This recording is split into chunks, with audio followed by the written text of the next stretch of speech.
ও বৌমা, লাট সাহেবের বেটির মতন কল কলার করে নিয়ে বসে রয়েছো। এর জামা কাপড় পরে রয়েছে, ওটা কাচবে কখন আর রান্না করবো কখন? আগুন ধরাতে হবে না, চুলো জ্বালানি লাগবে না, রান্না না করলে খাবা কি?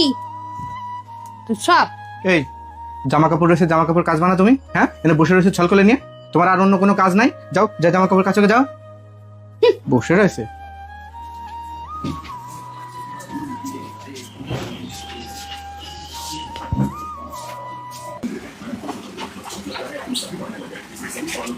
ওঠো ওঠো ওঠো, আমি কাচতেছি, ওঠো ওঠো, যাও। না না, আমি কাছ থেকে যাও, মা দেখি বলছে। আরে যাও, উঠো, তাড়াতাড়ি যাও, তাড়াতাড়ি যাও, তাড়াতাড়ি যাও।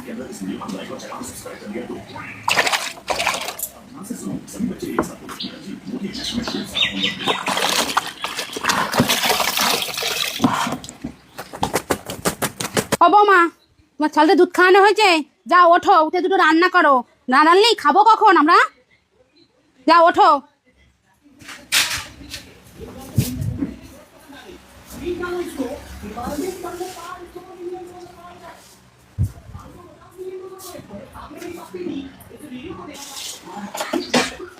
ঠিক আছে, যাও একটু রেস্ট নাও, যাও। না না, যাও, আমি রান্নাটা করে আসি। আরে যাও, 5 মিনিট শুয়ে আসো, রেস্ট নাও। ভাত হয়ে গেলে আমি তোমার ডাক দেবো। যাও যাও। মা দেখে বকাবকি করবে না, তুমি যাও, আমি রান্নাটা সেরে নিই। আরে এত সময় জামা কাপড় কাচলে, তুমি যাও। এমনিতেই যাও যাও যাও যাও যাও।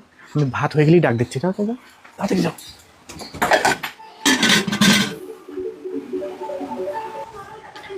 কি ঘুমাইছে? এই তো, এই যে হ্যাঁ? তুমি যে এইসব করতেছো, আমার কোনো কাজ করতে যাচ্ছ না। মা যদি দেখতে পারে, ফালতু বলতে একটা অশান্তি করবে না। তুমি কেন আমার এই জামা প্যান্ট কাচতে যাচ্ছ না, রান্না করতে যাচ্ছ না? আরে এই সময়টা তুমি যদি জামা কাপড় কাচো, তাহলে ছেলে ঠান্ডা লাগবে না, তুমি জানো না? তারপরে এই যে তেল মশলা ধরলে পরে ঝাল লাগবে, ওর হাতে মাতে ঝাল লাগবে। এই সময়টা আমি করে দেবো না, কে করে দেবে বলো?